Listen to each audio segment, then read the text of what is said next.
وہاں خود رشین اپنے آپسی معاملات کو بھی ہینڈل کرتے رہے. آپ نے دیکھا کہ 2023 میں خود ایک ایسا گروپ جن کو رشیا نے ہی یعنی پیرا ملٹری اسٹاف کے ساتھ سے الگ کیا تھا, وہ نکل کر آئے اور انہیں رشین پریزیڈنٹ کو ان کے کیپٹل میں آ کے چیلنج کیا, مگر ایک ہی دن میں معاملات نپٹ بھی گئے. فی الحال ایسی کوئی صورتحال نہیں ہے, مگر یوکرین اس وقت بھی رشیا کے ساتھ دو ہاتھ کر رہا ہے. ایک اور بڑی زبردست چیز جو 2023 میں انٹروڈیوس کی گئی, اور وہ آج بھی میرے خیال ہے کہ اسٹوڈنٹس کے لیے, ٹیچرز کے لیے, دونوں کے لیے بہت زیادہ مفید ثابت ہوتی ہے, وہ اے آئی کا چیٹ جی پی ٹی کا انٹروڈیوس کروانا رہا. جدید میں نے دیکھا ہے کہ تقاضوں کے پیش نظر مدارس میں بھی اس کا استعمال اب شروع کر دیا گیا ہے. یعنی کس طرح سے اتنا سارا متن چند اشاروں کے اوپر حاصل ہو سکتا ہے. جی وہ چیٹ جی پی ٹی اور اس کے ساری معاملات, اس کے سارے کنٹرول سسٹم, اور کس طرح سے اس کو عوام الناس کے لیے اوپن رکھا گیا, کس حد تک رکھا گیا, یہاں پہ یہ سب چیزیں ہیں. یہ لانچ ہوا اور اس کو اوپن اے آئی آرٹیفیشل انٹیلیجنس کے ذریعے ظاہر اس کو مانیٹر کیا گیا, اس کو ڈیولپ کیا گیا, اس کی لانچنگ کی گئی. ابھی بھی اس کی بہت ساری جدت کا سلسلہ جاری و ساری ہے, یہ مزید آتے جائے گا. ہم نے جب 2023 کا یہ ریویو دیکھا اور خود اپنے پروگرامز بھی دیکھے تو ہم نے دیکھا کہ بہت ساری جگہوں پہ ہم نے کچھ آفت یعنی قدرتی آفات کا بھی ذکر کیا ہے. ان میں سے سب سے زیادہ نمایاں جس سال کا آغاز ہوا تو وہ ہمارے برادر اسلامی ملک ٹرکی اور سیریا میں زلزلے کے ساتھ ہوا تھا. یہ واقعہ بڑا شدید تھا. کم و بیش 70,000 میں سے یا پورے 70,000 یا 3,000 کم 70,000 لوگوں کی جانیں, قیمتی جانوں کا نقصان ہوا جب ٹرکی اور سیریا کے ملے جلے علاقے میں ایک حادثہ ہوا جسے ہم زلزلہ کہتے ہیں, اور اس کے نتیجے میں جو کہ 6 فروری کو آیا, اب تک اس کے اثرات دیکھے جا رہے ہیں. ریکوری ابھی تک فل ٹائم نہیں ہوئی ہے. ٹرکی میں ہماری طرف سے بھی امداد گئی, خود پاکستان کی طرف سے بھی بہت اچھا خیر سگالی کا پیغام گیا. یہاں کی تنظیموں نے بھی وہاں بڑھ چڑھ کے حصہ لیا جو فلاحی تنظیم ہے, اور ہم نے دیکھا کہ اس کو سرایا بھی گیا. واضح ہے کہ یہ زلزلہ 7.7 یا 7.8 میگنیٹیوڈ کا تھا, اور اس نے اب تک خاص طور سے ٹرکی کے ان علاقوں میں کہ جو پہاڑی علاقے ہیں اپنی چھاپ چھوڑی ہے. 1939 میں اس سے پہلے ٹرکی میں زلزلہ اس نوعیت کا آیا تھا, تو یہ شاید پہلی مرتبہ میں کہوں گا کہ بہت زمانے بعد اس طرح کا نقصان ہوا.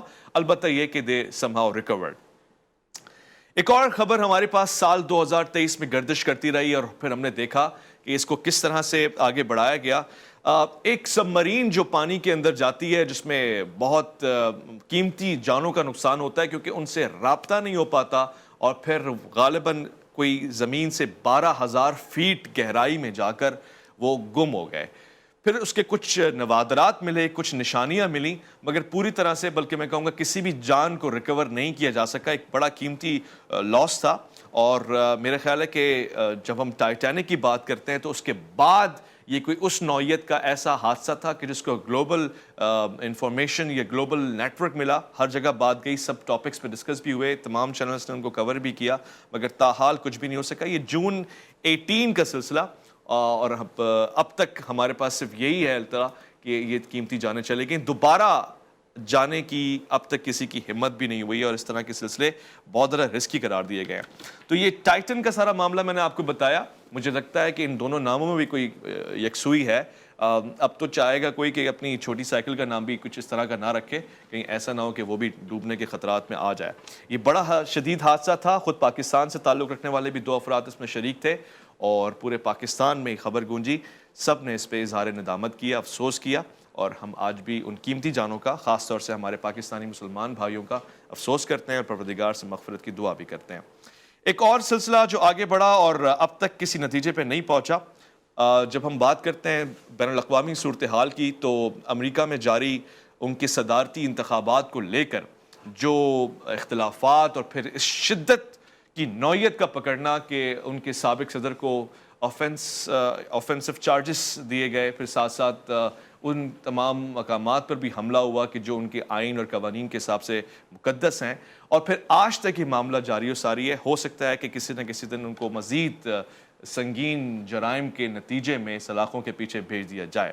یہ سارا سلسلہ بھی آپ کے سامنے ہے اور دنیا بھر کے حالات میں آپ کو بتا رہا ہوں. جب میں نیچے آ رہا ہوں تو میرے سامنے وہ بھی چیزیں ہیں جو شاید خبر تو بہت بڑی بنی مگر اس کے بعد کسی نے پلٹ کے پوچھا نہیں کہ کیا ہوا. اور پھر اس کے بعد اگلے قدم میں نے پاکستان کی طرف آنا ہے. میں نے یہ بھی بتانا ہے کہ پورے سال پاکستان نے کیا کھویا ہے, کیا پایا ہے. بینگ اے پاکستانی میں کہاں کھڑا ہوں اور ہمارے خبر کے اور علم کے حصے میں کیا نتیجہ ہمیں ملا ہے. مگر اس وقت ایک مختصر سے ہم وقفہ لیں گے, جو وقفے کے بعد لوٹ کر آئیں گے مزید الف لام میم میں پورا سال 2023 آپ کے سامنے رکھیں گے اور اگلے سال کی دعا کریں گے.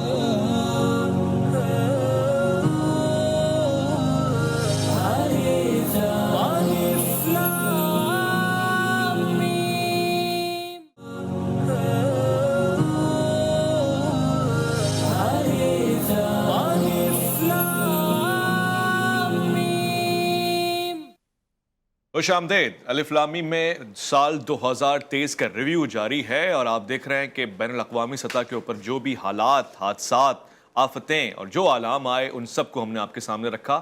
نئی نئی چیزیں جو آئیں وہ بھی اب آپ کے سامنے پیش کرتے رہے. ہمارا پڑوسی ملک انڈیا ایک معاملے میں تو آگے نکل گیا اور وہ تھا آبادی کا معاملہ, جس نے ہمیشہ اس ٹائٹل اور اس میڈل کو اپنے سر پہ سجا کے رکھا, یعنی چائنا. اب انڈیا نے اس کو پیچھے چھوڑ دیا آبادی کے اوپر. ہاں 2023 کا اختتام ہوگا تو 2024 کا نیا سورج یہ خبر لے کر آیا کہ چائنا اب آبادی کے معاملے میں انڈیا سے پیچھے ہو گیا ہے. انڈیا کی آبادی بے شمار ہو گئی ہے, بے انتہا ہو گئی ہے. 1.43 بلین یہ کوئی تعداد نظر آ رہی ہے. اتنے لوگ خالی ہندوستان میں رہ رہے ہیں اور اب دیکھیے کہ اس میں غربت کا لیول کتنا ہو سکتا ہے, یہ معاملات کس طرح سے ہینڈل ہو رہے ہیں, یہ بھی ہمارے سامنے ہے. اور ساتھ ساتھ جب ہم بات کر رہے ہیں بین الاقوامی سطح کے اوپر تو ہم آپ کے سامنے رکھتے ہیں اسی سال 2023 میں سپٹمبر میں جھڑپیں سنائی دے رہی تھیں اور پھر معاملہ یہاں تک پہنچ رہا تھا کہ شاید عرب ممالک اسرائیل کو تسلیم کر رہے ہیں اور پھر عرب ممالک اس سطح کے اوپر آ رہے ہیں کہ اسرائیل کے ساتھ معاملات بہتر ہوں گے, تجارتیں ہوں گی. مگر اکتوبر 7 کو ایک ایسا واقعہ اور اس کے بعد پھر تسلسل کے ساتھ ایسے واقعات پیش آئے کہ عرب ممالک کیا ہی وہ یہ کام کرتے, اس کے بالکل برعکس اب جنگی صورتحال بھی پیدا ہوئی, سفارتی احتجاج بھی ہوا, مذمتیں بھی ہوئیں اور آج کی تاریخ تک یہ کانفلکٹ جاری و ساری ہے. بدلے میں غالباً اسرائیل نے بے شمار زیادتیاں, ناانصافیاں, بین الاقوامی قوانین کو پشت نگاہ کرتے ہوئے تباہیاں اور بربادیاں پھیلائی ہیں, انسانی وقار اور اخلاقی تمام مجازات کو توڑتے ہوئے. مگر آج کی اس گھڑی تک فلسطینی اس مسائل کو نبردآزما ہو رہے ہیں اور دیکھ رہے ہیں. میرے ساتھ اس وقت دنیا اسلام کے انتہائی معروف, مشہور اور میں سمجھتا ہوں کہ قیمتی معلم موجود ہیں. آپ اسلامی نظریاتی کونسل کے ممبر بھی ہیں اور خود مدیر اعلیٰ بھی ہیں جامعۃ الصفا کے. میں مفتی زبیر صاحب کو خوش آمدید کرنا چاہتا ہوں. السلام علیکم ورحمۃ اللہ. جی وعلیکم السلام ورحمۃ اللہ. جب سال 2023 ہم سے الوداع لے رہا ہے, رخصت کی گھڑیاں ہیں اور پھر کل ایک اور دن, اس کے بعد کیا کیا چیزیں ہیں جو ہمیں یاد رہیں گی, کن کن شخصیات کا ہمیں اس سال خمیازہ بھگتنا پڑا, کیا کیا چیزیں ہم نے ایز اے ریوارڈ حاصل کی ہیں آپ کی نگاہ میں؟ دیکھیں سن 2023 کے اندر کئی اہم ترین واقعات پیش آئے اور اس کے دو پہلوؤں کے حساب سے ہم بات کر سکتے ہیں. ایک تو پاکستان وطن عزیز مملکت خداداد, یہاں پیش آنے والے واقعات, اور دوسرا عالم اسلام کی نگاہ سے اور نظر سے اگر ہم دیکھیں جی. پاکستان میں حکومت کا خاتمہ ہوا ایک کا, اور سیاسی اور معاشی عدم استحکام بہرحال یہ آیا. اور ایک وقت تو ایسا آیا کہ سچی بات یہ کہ تمام بصیرت پاکستانی بڑے پریشان تھے کہ یہ آوازیں آ رہی تھیں کہ شاید دیوالیہ نکلنے والا ہے, شاید اللہ بچائے کوئی سری لنکا والی صورتحال پیدا ہونے والی ہے, اور اس طرح کی باتیں سامنے آنا شروع ہو گئی. یہ ایک صورت تھی جس کی وجہ سے بڑی ٹینشن اور پریشانی تھی. لیکن میں سمجھتا ہوں کہ اس سلسلے میں پاکستان نے اور خاص طور پر پاکستان کی فوجی قیادت نے بڑی ذمہ داری کا مظاہرہ کیا. خود آرمی چیف نے تاجروں سے ملاقاتیں کی, اسمگلنگ کا خاتمہ ہوا, ڈالر نیچے آیا, اس وقت ڈالر اپنی فطری ساخت پر چل رہا ہے, اور پھر ساتھ ساتھ تاجروں سے ملاقاتیں کی اور پاکستان کے اندر اعتماد بحال کیا. اسٹاک ایکسچینج کے لوگوں سے ملاقاتیں ہوئیں اور اس کا نتیجہ یہ ہوا کہ وہ جو باتیں چل رہی تھی کہ پاکستان کا معاشیات دیوالیہ نکلنے والا ہے, بینک کرپٹ ہونے والا ہے وغیرہ وغیرہ, ان کام ہوا. اور اب پاکستان امید بھری نگاہوں کے ساتھ انتخابات کی طرف آگے بڑھ رہا ہے۔ ماشاءاللہ۔ عالمی صورتحال پر روس اور یوکرین کی جو صورتحال ہے اس سے ملک کے اور پاکستان کے علاوہ دنیا کے کئی ممالک متاثر ہوئے۔ مہنگائی کا بھی ایک بڑا سبب روس کی اور رشیا یوکرین جنگ ہے، اور وہ ایسی صورتحال ہے کہ جس کی وجہ سے دنیا کے بے شمار ممالک اکٹھے ہیں۔ کچھ اچھی خبریں بھی آئیں، اس میں سے میں سمجھتا ہوں کہ ایک اچھی خبر حال ہی کے اندر جس پر آپ نے ماشاءاللہ پروگرام بھی کیا تھا کہ ڈنمارک میں توہین رسالت اور توہین قرآن اور توہین مذہب کے خلاف باقاعدہ وہاں کی پارلیمنٹ نے قانون منظور کیا، اور ڈنمارک نے توہین قرآن کو غیر قانونی قرار دینے کے ساتھ ساتھ جرم قرار دیا، اور اس کے اوپر گرفتاری ہوگی، اور اس کی اب وہاں اجازت نہیں ہے۔ اور وہاں کی پارلیمنٹ کی کثرت کے ساتھ یہ ہوا، اور جس پر ہم نے عالم اسلام نے یہ وجہ طور پر مطالبہ کیا کہ اب سویڈن میں، سوئٹزرلینڈ میں، یورپ کے دوسرے ممالک میں بھی یہی بات ہونی چاہیے، اور آزادی اظہار کی آڑ میں انبیاء اور قرآن اور مصحف آسمانی کی توہین کسی صورت برداشت نہیں۔ اور اس میں ہم نے ساتھ ساتھ یہ بھی کہا کہ بائبل اور تورات کے بارے میں بھی قرآن کریم کے ساتھ انہوں نے توہین کو غیر قانونی قرار دیا۔ یہ مزید مستحسن اقدام تھا اور خود ہمارا ہی مطالبہ تھا۔ مگر اویس بھائی، اس سال جو سب سے بڑی پریشانی، ٹریجڈی اور سب سے بڑا المیہ ہے وہ غزہ کی صورتحال ہے۔ 7 اکتوبر سے جو سلسلہ شروع ہوا، آج اس وقت اس لمحے تک کوئی 23,000 مسلمان شہید ہو چکے ہیں۔ اور میں آپ کو آج ایک بات کہنا چاہتا ہوں علمی اور تاریخی نقطے کے طور پر، بچوں کا قتل عام ایک مرتبہ فرعون نے کیا تھا۔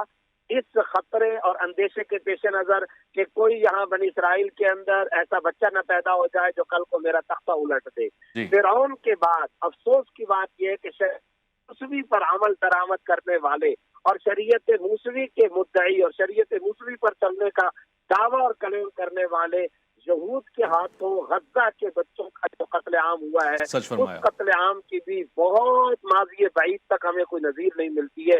آج تک ایک بچہ یہودی نہیں دکھایا جا سکتا جس کو مسلمانوں کی طرف سے قتل کیا گیا ہو غزہ کے اندر، اسرائیل و فلسطین کے اندر ایک عورت نہیں دکھائی جا سکتی، بلکہ اس کے برعکس جب وہاں کی یہودی عورتیں مسلمانوں کی قید کے اندر آئی ہیں، انہوں نے اپنے ویلاگ جاری کیے، انہوں نے اپنا سوشل میڈیا کا تاثر ظاہر کیا، اور انہوں نے کہا کہ ہمیں مسلمانوں نے، مجاہدین نے کس طرح حسن سلوک کے ساتھ رکھا۔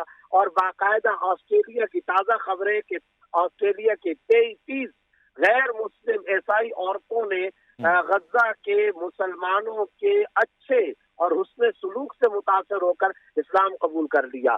میں کچھ دن پہلے بچوں کے عالمی دن یعنی یوم اطفال، عالمی یوم اطفال پر یہ بات کر رہا تھا، تو کیا تھا کہ کیا دنیا کے پاس آج بچوں کے عالمی دن کے موقع پر غزہ کے بچوں کے لیے لاشوں کے سوا کوئی تحفہ نہیں ہے؟ وہ انہیں لاشیں دینا چاہتے ہیں۔ پھر وہ ویسٹ جس کی نظر میں کتوں کے حقوق ہیں، سانپ کی غذا کیا ہونی چاہیے، بچھو کی خوراک کیا ہونی چاہیے، اس پر وہ اپنے مضامین اور چیپٹر اور مضامین لکھا کرتے، آرٹیکل لکھا کرتے۔ درندوں کے حقوق، جانوروں کے حقوق ہیں، پرندوں کے حقوق ہیں، مگر وہاں غزہ کی ماؤں بہنوں کے حقوق نہیں۔ اور میں آپ کو ایک بات کہنا چاہتا ہوں، 21 دسمبر 2023 کو BBC کے عربی کیمرہ مین نے غزہ سے انخلا کے وقت خود اپنے خاندان کو جس طرح جس مشکل کے ساتھ نکالا، اس میں جو مضمون لکھا ہے اس مضمون کے اندر BBC نے یہ کہا، ہمارے قارئین کے لیے اس مضمون کا مطالعہ ہم انتباہ جاری کرتے ہیں کہ یہ اذیت ناک ثابت ہو سکتا ہے۔ جیسے کہا جاتا ہے کہ کوئی خطرناک اور دردناک ویڈیو بچے نہ دیکھیں، باقاعدہ انتباہ لکھا ہے BBC نے کہ اس مضمون کے مندرجات ہمارے قارئین کے لیے تکلیف دہ ہو سکتے ہیں۔ وہ جو مشراوی میں وہاں سے نکلتے ہوئے دردناک صورتحال، لاشیں پڑی ہوئی ہیں، مٹی کی بوریوں کے پاس نوجوانوں کو علیحدہ کر کے ان کی ماؤں کے سامنے گولیاں مار کر جس طرح مسلمانوں کو وہاں قتل کیا گیا، اور پھر ایک کار کے اسٹیئرنگ پر سر بریدہ لاش نے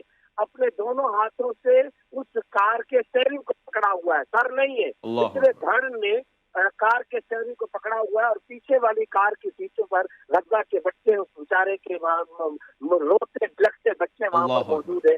یہ جو دردناک، اذیت ناک، بہیمانہ سلوک وہاں پر مسلمانوں کے ساتھ اور بچوں کے ساتھ ہو رہا ہے، یہ سال کے الوداعی حصے کے اندر بھی ہمیں انتہائی کرب کی کیفیت کے اندر گزروا رہا ہے۔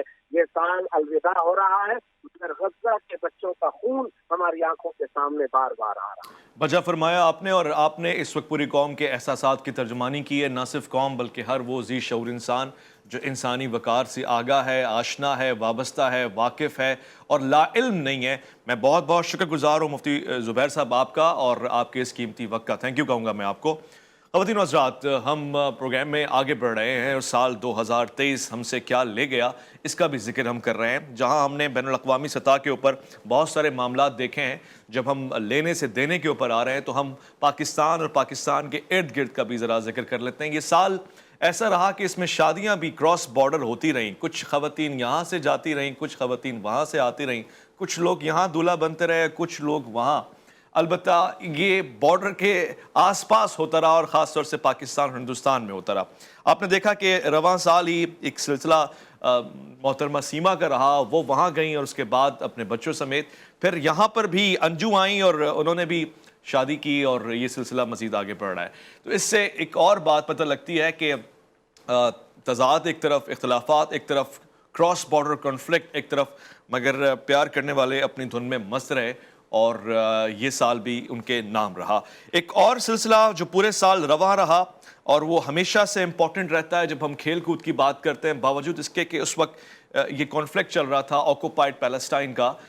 ورلڈ کپ بھی ہوا کرکٹ کا اور اس میں پاکستانی ٹیم گئی بھی اور آئی بھی اور آگے نہیں بھی گئی، مگر ہماری پڑوسی ٹیم جو بہت آگے تک گئی وہ کہیں کی نہیں رہی، وہ بھی نہیں جیت سکی۔ نتیجہ یہ نکلا کہ خود بھارت میں ہونے والے ورلڈ کپ میں بھارت کو شکست ہو گئی اور دوسرے لے گئے دلہن، یعنی آسٹریلیا لے گیا ساری بازی، اور ورلڈ کپ سے بھارت کی پرزور کوششوں کے باوجود کوئی نتیجہ نہیں نکل سکا۔ پاکستانی کرکٹ بورڈ میں بھی کافی چینجز دیکھے گئے، سری لنکن بورڈ بھی گر گیا، اس کے بعد ان کے ساتھ جو کھیل کی ایکٹیویٹیز تھیں وہ بھی تباہ ہو گئیں۔ البتہ جب ہم بات کر رہے ہیں مزید کرکٹ کی، کھیل کی، دنیا بھر میں فٹ بال کے حوالے سے بھی سرگرمیاں رہی ہیں اور آنے والے دن بھی بہتر ہیں۔ ہم بنگلہ دیش کی بھی بات کریں گے، جہاں جنوری میں غالباً 7-8 جنوری کو انتخابات کا بول بالا ہے۔ اس وقت بنگلہ دیش کے حالات بھی سازگار نہیں ہے بائی دی وے۔ 2023 بنگلہ دیش کے لیے بہت بھاری رہا ہر لحاظ سے، خاص طور سے سیاسی لحاظ سے، جو اس وقت دو بڑی پارٹیز کے درمیان کانفلکٹ چل رہا ہے۔ امید ہے کہ نتائج الیکشن کی صورتحال میں نکل آئیں گے، ورنہ اس وقت تو خون آلود صفیں بچھی ہوئی ہیں۔ ہم لوٹ کر آئیں گے، ایک مختصر وقفے کی طرف جا رہے ہیں۔ پاکستان کی مجموعی اندرونی صورتحال آپ کے سامنے رکھیں گے، 2023 میں کیا ہوا۔ الف لام میم میں آپ کا منتظر۔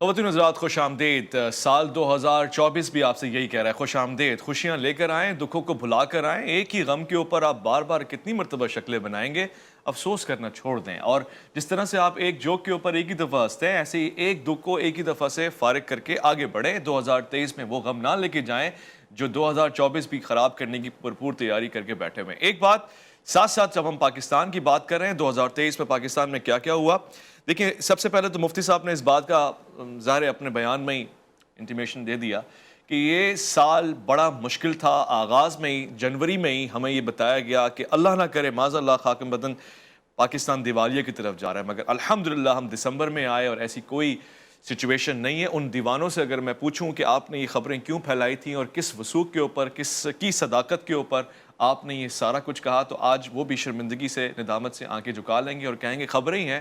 ہم یہی کہتے ہیں کہ خبروں میں اور علم میں بڑا فرق ہوتا ہے۔ آگے بڑھے ہم، اور ہم نے ایک چیز کو دیکھا پورے سال، وہ یہ تھا کہ چاہے بلوچستان کی صورتحال ہو، قدرتی آفات ہوں، یا ملک کی معاش اور معاشرتی مسائل کے اندر اپنی ذمہ داریاں نبھانا ہو، پاک فوج کا بڑا خاصا کردار رہا۔ اس میں کوئی شک نہیں ہے کہ جہاں جہاں ممکن ہو سکتا تھا، پاک فوج نے وہاں اپنی وسعتوں سے زیادہ، اپنی دسترس سے زیادہ کردار ادا کیا، پاکستان کی حد تک۔ میں بات کر رہا ہوں کہ جب زلزلے اور آفات کا معاملہ آیا، سیلاب کا معاملہ آیا، اور میں بات کر رہا ہوں کہ جب فائنینشیل ایڈوائزری کا معاملہ آیا، میں بات کر رہا ہوں کہ جب ٹریننگ کا معاملہ آیا ان دوستوں کی کہ جو دیگر افواج سے تعلق رکھتے ہیں یعنی بین الاقوامی سطح کے اوپر، تو پاکستان کی افواج نے اپنا ہمیشہ کی طرح پرچم سرخرو اور سربلند رکھا. یہی نہیں بلکہ جب میں ان حادثات کا بھی ذکر کرتا ہوں کہ گاہے بگاہے مختلف مقامات کے اوپر پاک فوج کے جانباز شہید ہوتے گئے ملک اور وطن عزیز کی سرحدوں کے دفاع کے لیے، آئین پاکستان کے دفاع کے لیے، قائد اعظم کے پاکستان کے لیے دفاع کے لیے، تو مجھے سال 2023 خون آلود نظر آتا ہے شہداء کے خون سے. ایک مقام پہ نہیں، بیشتر مقاموں پہ گویا ہر مہینے کے پاس میرے پاس ایک درجن کی ایسے واقعات ہیں، چاہے وہ بلوچستان ہے، KPK ہے، یا پھر پاکستان میں موجود کالعدم جماعتوں کے ساتھ دو ہاتھ کرنے ہو. پاکستان فوج نے اپنا یہ کردار ادا کیا اور بھرپور انداز سے ادا کیا اور اب تک ادا کر رہی ہے. لہٰذا 2023 بھی پاکستان فوج کی اس قربانیوں کے نام رہا. آگے ہم بڑھتے ہیں سیاسی طور سے بڑا کچھ ایسا رہا کہ جو شاید نہیں ہونا چاہیے. سابق وزیر اعظم کو گرفتار کیا گیا اور اس کے بعد اب تک وہ جیل کی سلاخوں کے پیچھے ہیں. یہی نہیں بلکہ ملک بھر میں ایک بدامنی سی رہی سیاسی مزاج کے اندر، اور اس کا اب تک ہم دیکھ رہے ہیں کہ خمیازہ بھگت رہے ہیں وہ لوگ جو سیاسی موقف رکھتے ہیں. اس کے علاوہ ملک کے یعنی عالمی سطح کے اوپر پاکستان کا امپریشن بھی تھوڑا سا ڈاؤٹڈ ہوا اس پولیٹیکل انریسٹ کو لے کے، مگر بہرحال علماء کرام نے اس میں بڑا اچھا کردار ادا کیا. فلسطین کے معاملے کے اوپر پاکستان بھر سے علماء کرام مختلف کانفرنسز کرتے رہے، مختلف سطح کے اوپر اتحاد کی ایسی کانفرنسز ہوئیں جس سے ایک اچھا امپریشن امیج گیا. خود مولانا فضل الرحمان صاحب بھی تشریف لے گئے قطر میں، اور وہاں جا کر میں سمجھتا ہوں کہ وفاق نہیں بلکہ عالمی سطح کے اوپر عالمی سیاست کے اندر پاکستان کو مضبوط دکھایا، اور کچھ معاملات کے اوپر ہم نے بہت ہی اچھا موقف پیش کیا جس میں ہماری یکسوئی تھی، یعنی تمام لوگ ایک پیج کے اوپر تھے. اور اس ایک پیج کے اوپر ہونے سے کم سال 2023 میں ہمیں یہ احساس رہا کہ جو پڑوسی ہمارے پاس آئے ہوئے تھے، جو ہمارے بھائی ہمارے پاس تھے، ہم نے ان سے کہا کہ آپ جائیے پلیز، کیونکہ ابھی ہمارا اپنا ذمہ ہمارے کاندھوں کے اوپر ہے. لہٰذا سال 2023 میں افغان بھائیوں کو کہ جن کے پاس کوئی ریزن نہیں تھا اور ویژن نہیں تھا اور ان کے پاس کوئی اتھارٹی نہیں تھی، اپروول نہیں تھا، ان کو ہم نے الوداع کہا، اور یہ سلسلہ ابھی بھی جاری و ساری ہے. افغانستان خیر سے خوشی سے وہ واپسی جا رہے ہیں، نہ صرف افغان بھائیوں کو بلکہ ان تمام لوگوں کو کہ جو غیر قانونی طور پہ پاکستان میں رہ رہے تھے. سال 2023 میں ہی الوداع کہہ دیا گیا، اور یہی تیاری سال 2024 کی ہے کہ غیر قانونی نہ آدمی یہاں رہے گا نہ حرکت یہاں پر ہوگی. امید ہے کہ اس پہ آگے سلسلہ مزید بڑھے گا. مئی میں بھی زوہب بلوچستان کے مختلف علاقوں میں اٹیکس ہوئے، اور ظاہر ہے میں نے آپ سے کہا کہ یہ عوامی سطح کے اوپر ہوئے.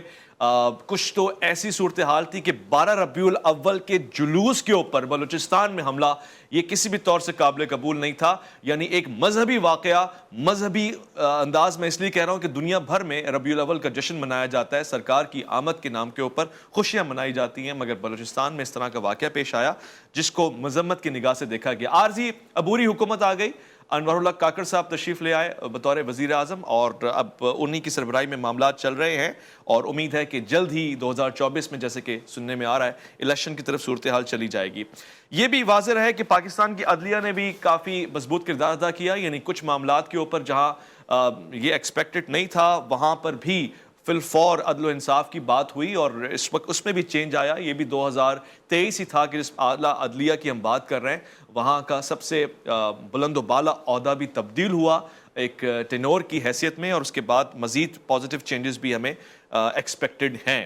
آگے بڑھتے جائیں گے. سال 2023 میں اس کے علاوہ مساجد اور تبلیغی سلسلے بھی بڑھتے گئے، اور ہر سال کی طرح پچھلے سال سے زیادہ تعداد میں لوگوں نے تبلیغی معاملات میں انٹرسٹ شو کیا. لوگ اپنے گھر سے نکلے، اور مجھے خوشی کی یہ بات ضرور کہنے دیجیے گا کہ یہ صرف ایک مسلک تک محدود نہیں رہا بلکہ تمام مکاتب فکر اور مشارف نے اپنا کردار اس میں ادا کیا، اور یہی کچھ زیادہ ایکسپیکٹڈ بھی ہوگا فیوچر میں. ہم آگے بڑھتے ہیں، اور ظاہر ہم نے آپ کے سامنے یہ سارا سلسلہ بھی رکھا کہ یہ سال مختلف چہمگوئیوں کا سال رہا. کسی نے کچھ کہا، کسی نے کچھ کہا. وہ کہتے ہیں کہ سال 2024 جو آئے گا تو اس میں ایک دن زیادہ ہوگا. یہ 365 دنوں کا سال تھا، مگر اگلا سال ایک دن اضافی اپنے پاس لے کر آ رہا ہے. یعنی 2024 ایک دن اضافی رکھتا ہے. جن کی سالگرہ 29 فروری کو آتی ہے وہ شاید 2024 میں دھوم سے مچائیں گے، منائیں گے، اور نہیں بھی منائیں گے تو کم سے کم وہ 4 سال کے بعد ایک دن پیدا ہونے کا کاؤنٹ کر لیں گے. یہ سال 365 دنوں کا ایک ایک دن قیمتی تھا. ہم نے اس میں سے سب سے زیادہ میں سمجھتا ہوں کہ معاشی انداز سے جو مسٹیک کی ہے وہ پلاننگ کی مسٹیک کی ہے. ہم الف لام میم کے مختلف پروگرامز میں یہ کوشش کرتے رہے کہ ہم اسلامی نظام کے اوپر گفتگو کریں اور پھر اپنی معاشیات کو بہتر کریں. یہ سلسلہ آگے بڑھتا گیا. ہم نے ایک نئی درجنوں پروگرام اس پہ کیے اور اس کا یہ فائدہ ضرور ہوا کہ ہمارے پلیٹ فارم سے اٹھنے والی آوازیں اسلامی نظریاتی کونسل میں کئی مرتبہ ڈسکس ہوئیں, پارلیمان میں ڈسکس ہوئیں اور پھر اس کے کچھ اچھے بل بھی بنے, ان میں ترامیم بھی ہوئی ہے. ہم نے خواتین کے حوالے سے بات کی تھی. ہم ہمیشہ مارچ سے پہلے ہی اس پہ بات کر لیتے ہیں تاکہ ہو سکے تو کچھ پازیٹیو ہو جائے, اور الحمدللہ وہاں بھی الف لام میم کے پلیٹ فارم سے سنی گئی بات کا اثر آیا. جو چند ایک چیزیں تھیں جن کو اب تک ہم کوشش کرتے ہیں کہ اپنے طور سے حصہ کردار ادا کر سکیں, وہ فلسطین کا معاملہ ہے جس میں ہمیں نتیجہ نہیں ملا. ہم نے یہ کئی مرتبہ کہا کہ اب ایسا یعنی الف لام میم کے پلیٹ فارم سے ممکن نہیں تھا کہ اگر فلسطین کا ایشو جاری و ساری اور ہم پروگرام نہ کریں تو تقریباً 12 سے زیادہ پروگرام فلسطین کے نام پہ کیے گئے, ڈیڈیکیٹ کیے گئے, مگر ہم اب تک اس کے نتیجے کے منتظر ہیں کہ کسی طرح سے بین الاقوامی سطح کے اوپر اور پھر خود پاکستان وفاقی سطح کے اوپر کوئی ایسا رائے عمل طے کرے کہ دوبارہ اس طرح کے واقعات نہ ہو. البتہ اس سال کو وزیر اعظم کاکڑ صاحب نے فلسطین کے نام کیا جب انہوں نے کہا کہ 31 دسمبر کو کسی بھی قسم کی سیلیبریشن نہیں ہوگی اور کوئی ہیپی نیو ایئر نہیں منایا جائے گا, کوئی بھی جشن کا سامان نہیں ہوگا. سیلیبریشن کا نہ کرنا کیوں تھا؟ انہوں نے کہا کہ فلسطینی بھائیوں کے ساتھ احساس ہمدردی کا اظہار کرتے ہوئے سیلیبریشنز پہ پابندی لگ جائے گی. تو یہ خوشی کی بات تھی, میں اس کو اپریشیٹ اور انکریج کروں گا, اور اپنے پروگرام کے اختتام میں بھی یہ کہوں گا کہ سال کا اختتام ہوا جاتا ہے مگر کسی بھی طور سے ہم اپنے بھائیوں کو, دوستوں کو اور ان لوگوں کو نہیں بھلا سکتے. ہم سب مل کے دعا کریں گے کہ پروردگار اس جاتے ہوئے سال سے ہم میں جو غلطیاں, کوتاہیاں, جو گناہ سرزد ہوئے ہمیں اس کی معافی عطا فرما, اور جو آنے والا سال ہے ہماری ہڈیوں کو, گوشت کو, روح کو اور اعضاء کو طاقتور بنا دے کہ ہم تیری اور تیرے حبیب کی اطاعت کر سکے, اور ہماری زبان کو محتاط بنا دے کہ جس سے کسی کی دل آزاری نہ ہو. رب العالمین سے دعا کرتے ہوئے اس سال کو دنیا بھر میں خاص طور سے مسلمانوں کے لیے امن, پیار, محبت اور اتحاد کا سال قرار دیں, یہی ہماری آرزو ہے. اپنا خیال رکھیں گے, آپ اپنے سے بڑھ کے خیال رکھیں گے ملک پاکستان کا, اللہ کے فرمان کا اور آنے والے سال کا. اویس ربانی کو دیجیے گا اجازت.